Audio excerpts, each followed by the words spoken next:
Welcome to Mind Over Metal Podcast, heavy metal and hard rock news, discussion and reviews.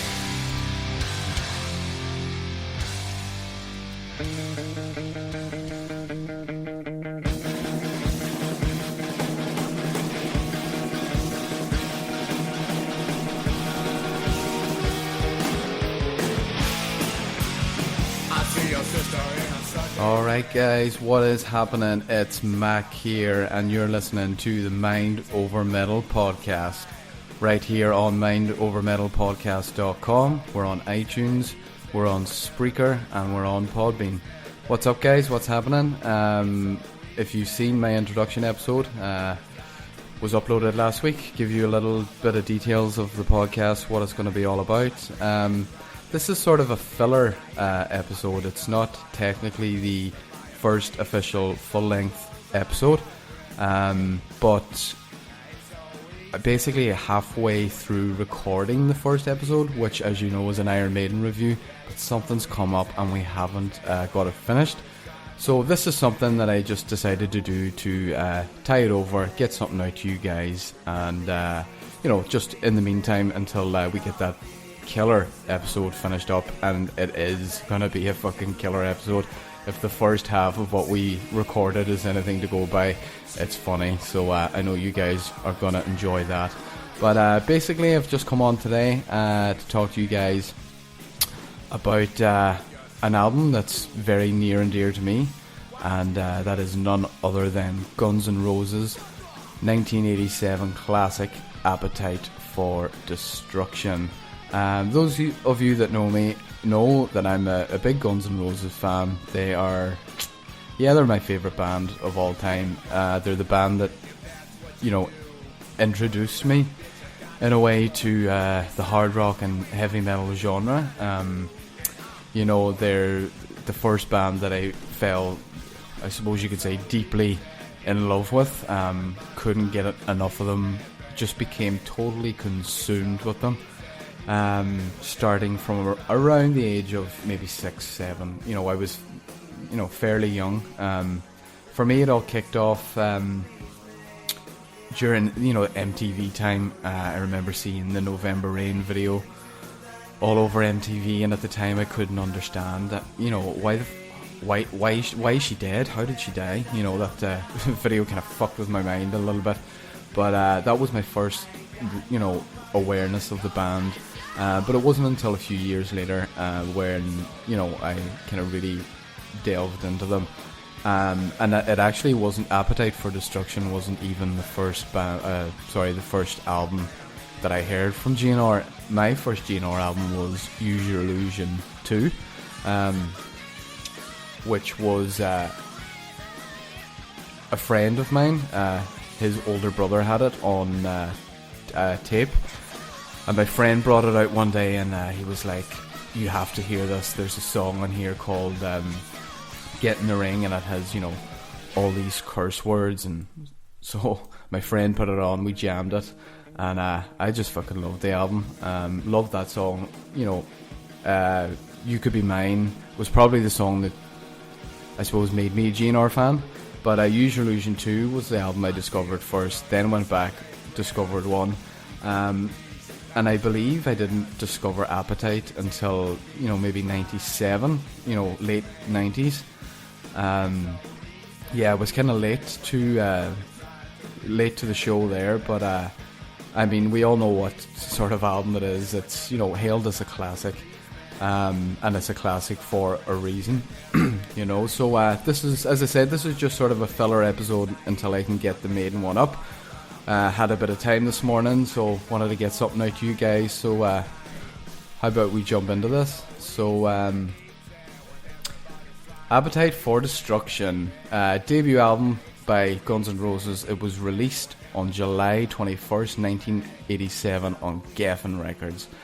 It has gone on to sell 30 million copies worldwide. It's the 11th best-selling album of all time in the United States.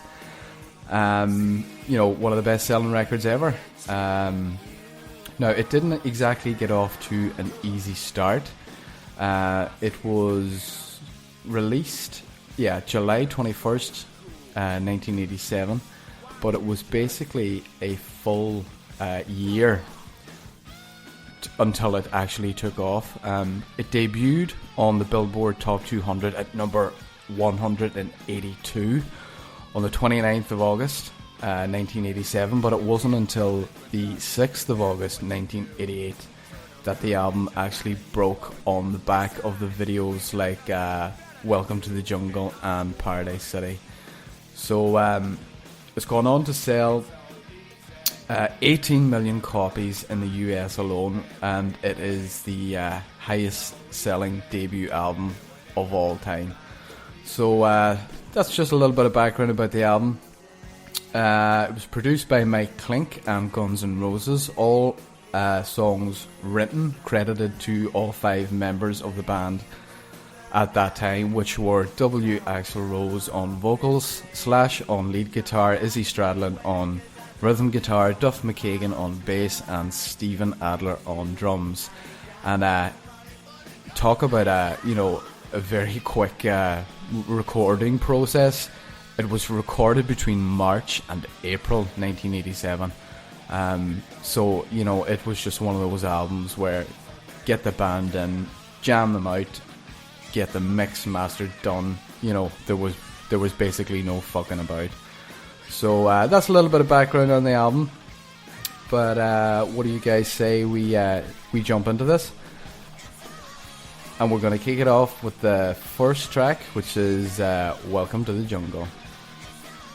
What an opener. I mean, the opening, what would you call it, riff, with the delay on the guitar, it's just mind-blowing. It really is, it's a welcome to the album, a welcome to the band.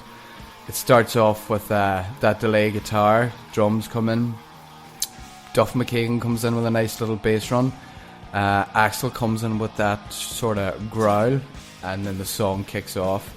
It's an all-time classic. It's one of those songs, 30 years on, and you nearly hear it as often as you did back, 30 years ago when the song broke. It's one of those, it's an anthem. Played at nearly every football, sporting event, arena around the world. It's basically a story about basically Axl coming from the Midwest in Indiana, coming to the bright cities, bright lights of Los Angeles, getting off a bus and just, it's worlds apart from what he's used to. And it's, basically his view, how different things are. It's, welcome to the jungle, the concrete jungle. It's your basic tale of sex, drugs, rock and roll. I fucking love this song. I think Axl's vocals on every album varies. It changes. The vocals on Appetite aren't the same as GN'R Lies. They changed again on Use Your Illusion, Spaghetti Incident. He doesn't have a consistent pattern. Yeah, you hear it, it's him, but it's there's slight changes throughout the discography of the band. Appetite has nearly a more cleaner vocal, where Illusions has a lot of gruff rasp. But Welcome to the Jungle, what a fucking song. Plenty of cowbell by Steven Adler, great bass runs, from Duff McKagan. I love Slash's guitar work in it. I love the breakdown when it goes, when you're high, that part. And then the way the song builds back up again, it's just an anthemic song, anthemic chorus. Love Welcome to the Jungle. It's hard to pick a favourite on this album. And I know the song's probably slightly overplayed, but I fucking love this song, Welcome to the Jungle. Yeah, I'm not going to say what's my favourite song because I really can't pick, but it's up there. It's one of them. So now we go into track 2, which is It's So Easy. Starts off with that killer little simple bass, thing that Duff does. comes in with the drums, guitars, and then Axl coming in. I see your sister in a Sunday dress. Talk about, this is really the start of the sexual innuendo. Well, I suppose there's sexual innuendos on Welcome to the Jungle, but It's So Easy's just a lot dirtier. I love the cars are crashing every night, I drink and drive, everything's in sight.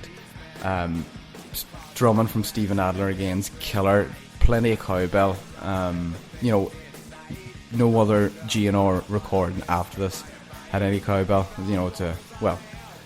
Bar a few bits thrown in here and there, but Steven Adler's a big miss on future GN'R releases. It's just a shame, we all know what happened there, but it's just a shame that it didn't work out with Steven.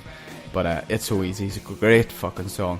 And as well, a lot of people too, when they heard this album for the first time, thought that GN'R had two singers, because Axl's vocals are so different on this song compared to the opening track, Welcome to the Jungle. But It's So Easy, another fucking killer song on an album that's spoiler alert, all tracks on this album are fucking stellar. So then we'll go into track 2, which is Night Train. Oh man, do I love this fucking song. Love that opening chord at the beginning with the drums. Comes into that riff.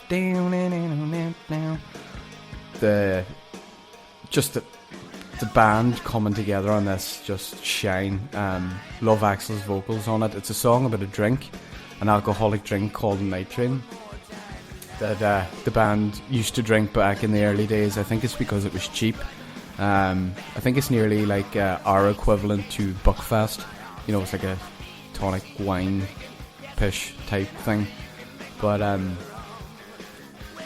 more sleaze from Guns N' Roses on this. It's got a very sleazy riff.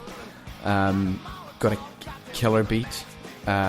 Slash's guitar work on this song especially is just fucking amazing. If I had to pick my favourite GN'R song on this album, or what GN'R song could I not go without hearing again, I think it would be Night Train. It's something that always carried off amazing live also. More cowbell. Steven Adler. I think I'm going to be talking about Steven throughout this whole album. He was just the perfect drummer for the sound that the band had at the time, and he captured it perfect. But it's basically a song about going out, drinking, and getting fucked up. Killer fucking song. Love the solos in it. Just every member shines on it. Favourite song on the album, I would have to say. So then we come into the next track, which is Out to Get Me. Now, this is a song for a long time that, I liked it, but it was one that I would tend to skip. If I was sort of listening to the album, and I would never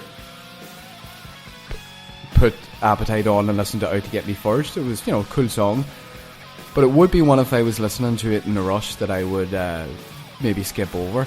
But holy moly, has my opinion of the song changed in the last couple of years. It's fucking killer song. I love Axl's vocals on it. Uses a slight bit more gruff and rasp on this one than say track 2 on It's So Easy, and even Welcome to the Jungle in parts. But it's fucking love Out to Get Me.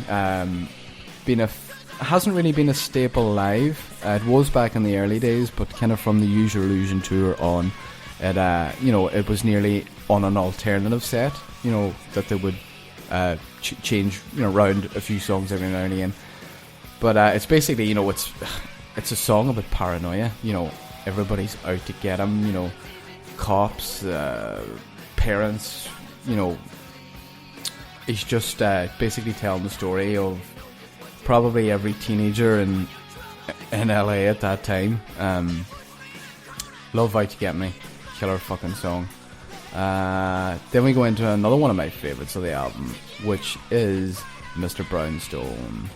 And holy shit,